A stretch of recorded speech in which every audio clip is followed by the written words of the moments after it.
Hello and welcome to our first textiles project. This is the pencil case project.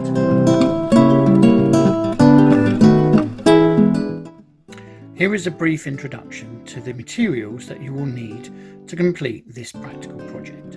The fabric we'll be using is felt. It's a very useful material for this. It's very flexible. It's also thicker than normal fabric like cotton, so we'll be able to make some really interesting designs with it. It comes in assorted colours and sizes.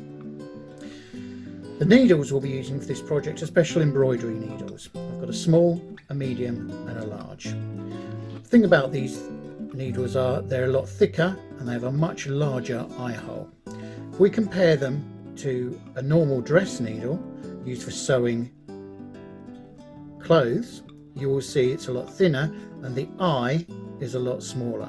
There is no way you would get the thread through the eye of that needle. So every needle has an eye there, which is where the thread goes through, and the sharp end which goes through the material. Now, loose needles on the work surface are a real hazard. You can prick your finger on them, you can lose them, they can fall on the floor. So to keep my needles safe and organised, what I use is a little school rubber. And then you can simply put your needles in there when you are not working with them, and that keeps them safe. A little blob of blue tack would do the same job.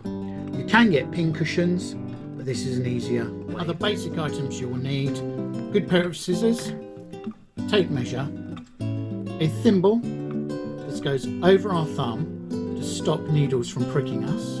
You can go over any finger you like, and it's just to protect our fingers.